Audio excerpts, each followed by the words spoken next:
This video is sponsored by Buymode Online Shopping. இங்கு தரமான பொருட்கள் வாங்கி பயன்பெறுவீர்கள்.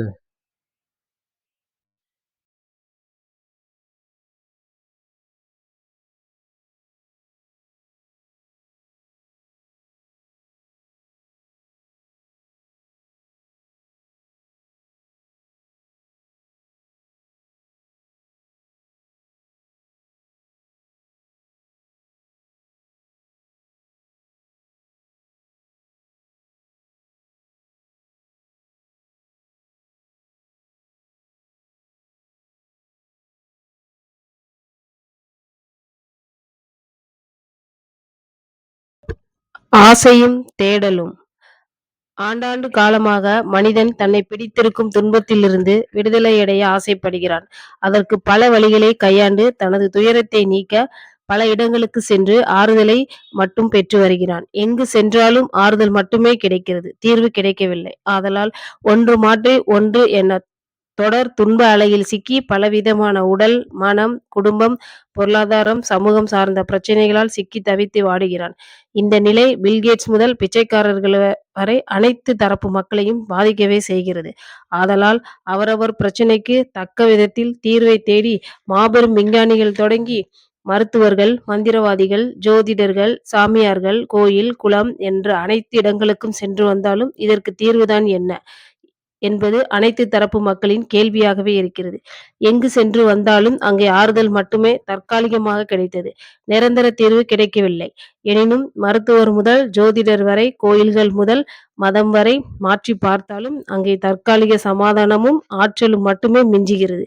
இப்படிப்பட்ட உலகியல் சூழ்நிலையில்தான் குருதேவர் சிறு வயதிலேயே இதற்கான விடை காண முயன்றார். இறுதியில் தனது மரணமில்லா குருநாதரான பதினெண் சித்தர் மரபில் வந்த மகா மகரிஷியின் ஆசியால் தீர்வை கண்டறிந்தார். ஆதி விஞ்ஞானிகளான சித்தர்கள் நமது வாழ்க்கைக்கு பிரச்சனைகளுக்கு தீர்வாக பல வகையான வழிமுறைகளை கூறி சென்றுள்ளனர். காலப்போக்கில் இவர்களுடைய சித்த ரகசியங்கள் மறக்கப்பட்டும் மனித வர்க்கத்திற்கு கிடைப்பது அரிதாகிவிட்டது.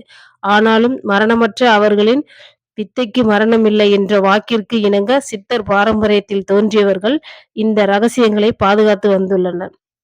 இவை இன்றைய கால மனிதர்களின் நிலைக்கேற்ப மாற்றி அமைக்கப்பட்டு நடைமுறையில் புரிவதற்கும் பின்பற்றுவதற்கும் எளிமையான தீர்வை தருகிறது. உங்களுக்கு மட்டும் எப்படி இந்த தீர்வு கிடைத்தது என்று சிலர் கேட்டனர்.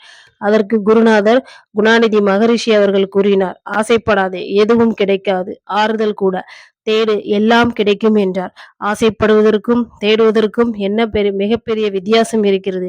நீங்கள் ஆசைப்படும் போது பல விஷயங்களை ஒரே நேரத்தில் ஆசைப்படலாம். ஆனால் தேடும்போது மட்டுமே ஒன்றை மட்டும் தேட முடியும். நீங்கள் தேடுவது பேனா என்றால் பேனாவை மட்டுமே, செல்போன் என்றால் செல்போன் மட்டுமே தேடுவீர்கள். வேறு சிந்தனை எதுவுமே இருக்காது. ஆனால் ஆசைப்படும் போது அப்படியல்ல. ஒரே நேரத்தில் பல பொருட்கள் மீது ஆசைப்படலாம். மாறாக தேடும்போது நாம் முழு செயல்பாட்டில் இருப்போம், அதாவது உழைப்பு இருக்கும். ஆனால் ஆசைப்படுவது என்பது உழைப்பு அல்ல.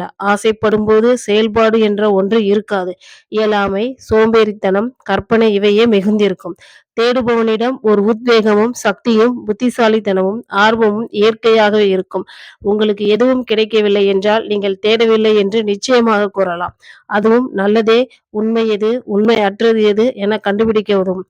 பிறகு விரைவில் உண்மையை கண்டறியலாம். எனவே ஆறுதலை தேடாதீர்கள், தீர்வை தேடுங்கள். தேடுதலின் தீவிரத்தை பொறுத்து தேடுபவன் இறுதியில் தீர்வை கண்டு கொள்கிறான்.